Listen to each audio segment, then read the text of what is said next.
그럼 유창훈 판사가 영장 기각한 거에 대해서 우리 한동훈 장관은 어떻게 생각하십니까? 그러면 그 방대한 양의 기록을 영장 전담 판사가 하루 동안에 보고 결정을 내렸다. 그러면 부실한 결정이라고 판단하는 거예요? 영장 재판의 본질이 그렇습니다. 그렇기 때문에 거기에 대해서 게다가 이것은 죄가 인정된다고 하더라도 어떤 방향으로 기속되는 것은 아니고 죄가 인정되더라도 여기서 유창원 판사도 얘기했다시피 위중죄는 인정된다는 취지 아니었습니까? 그러면 인정된다 하더라도 기각할 수 있는 무제한의 재량이 있는 겁니다. 거기에 대해서 저는 그 판단은 존중하고 다만 이게 수사 과정일 뿐이고 중간 과정일 뿐입니다. 본 재판에서 결정될 거라고 생각합니다. PPT 한번 보시죠. 지금 방금 전에 김의겸 의원 질의에 장관께서 증거를 하나하나 거시하는 것은 적정하지 않다. 여기서는 그렇지 않다는 말씀입니다. 체포 동의안을 설명하는 당시에서는 당연히 할 수 있는 겁니다. 할 수 있는 겁니까? 그게 할 수 있다는 근거가 과연 있는지 한번 봅시다.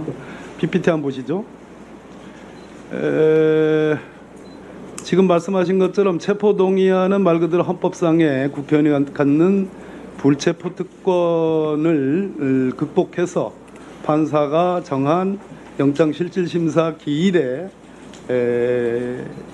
당의 피의자가 출두하게 하는 것을 목적으로 하는 거 맞죠? 불체포 특권이 있기 때문에 그것에 대해서 설명할 기회를 부여하는 면도 있다고 생각합니다. 그날 체포동의안 많은 야당 의원들의 항의 속에서 끝까지 고집하시고 발언한 소위 증거관계에 대한 설명입니다. 후원금 내용, 거래 내역, 김인섭의 지인 2명의 진술, 김인섭, 유동규 등 측근들의 일관된 진술. 제가 당시에 방해로 제대로 끝까지 말을 못했습니다. 끝까지 좀 들어보세요. 제 말씀 질문 다 하면 답을 하세요. 그렇게 성급히하지 마시고. 자, 그 다음 내용 보시죠. 제가 준비해온 내용은 범죄 혐의 내용을 설명하는 것과 자 여기까지 좋습니다. 그런데 이 범죄 혐의를 뒷받침하는 상세한 증거 내용들의 일부였습니다. 이렇게 해서 증거를 설명하셨습니다. 맞죠? 제가 말 내용 기억 안 납니다만 제대로 적어오신 건 맞을 겁니다. 예. 그 다음에 이재명 대표가 비리 혐의의 정점이고 이재명 대표가 빠지면 구속된 실무자들의 범죄 사실은 성립 자체가 말이 안 되는 구조입니다라고 유죄를 확정적으로 말씀하셨습니다. 맞습니까? 검찰이 야당 대표를 구속하겠다는 취지인데 저 정도 자신도 없어도 되겠습니까? 확신했다는 얘기 있잖아요. 검찰 입장이 저겁니다. 저는 검찰 입장을 대신 말씀드린 것입니다. 자, 표현 중에 아까 우리 권칠승 의원께서 4만 자 중에 한 3만 자 이상을 한동훈 장관께서 그동안 체포동의안 설명에 소화했다 이렇게 했는데요. 상식적으로 그게 가능하겠습니까? 판사한테도 검사가 이번에 영장 청구해서 발부받기 위해서 설명할 때 상식으로 설명했습니까? 증거로 설명하지 않고 지금 한동훈 장관처럼 그냥 말꼬리 잡으시네요.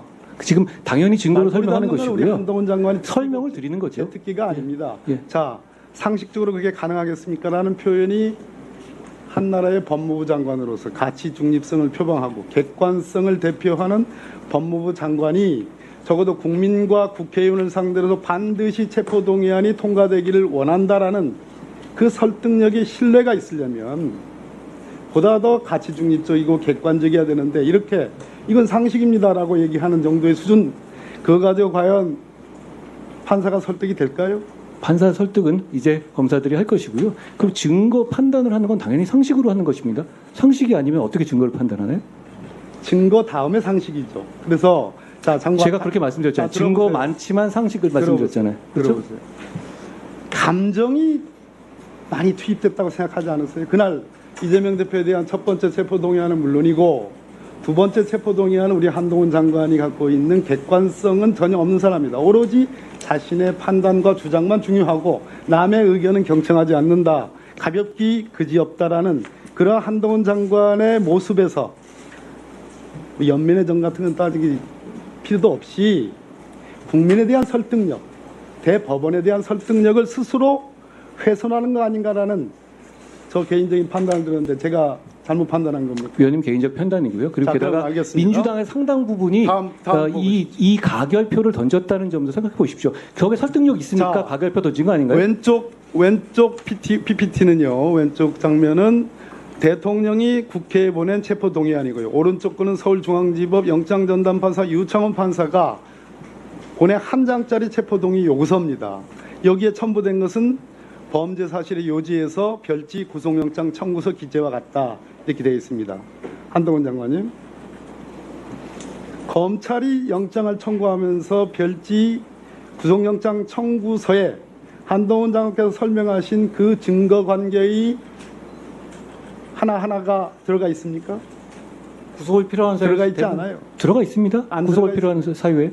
안 들어가 있습니다.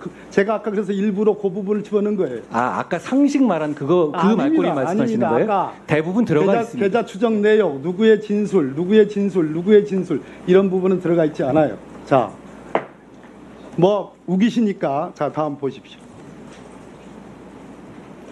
한동훈 장관께서 국회 체포동의안을 설명할 때 근거로 삼는 게 국회법 제93조입니다. 안건 심의조항. 위원회의 심사를 거치지 아니한 안건에 해당하죠. 한동훈 장관은 이때 국회의원들을 상대로 체포동의안을 설명할 때 검사로서 설명합니까? 아니면 검사의 무엇으로 설명합니까? 검찰의 입장을 대변해서 그 취지를 설명하는 겁니다. 왜냐하면 자, 예. 그러면 법무부 장관은 검찰 사무의 최고 감독자 그 입장으로서 대변하는 거죠. 지금 이 자, 상황에서는 그런데 들어보세요. 그 자, 구속영장이 어차피 필요하다는 취지를 설명하는 들어보세요. 것이죠. 국회법 제93조에 제안자가 그 취지를 설명하여야 하고라고 해서 취지라고 되어 있습니다. 우리 법조인은 다 압니다. 취지와 이유가 구분된다는 거. 한동훈 장관은 취지를 설명한 것이 아니라 그래서 4만 자 중에 3만 자를 혼자 독식을 한 거예요.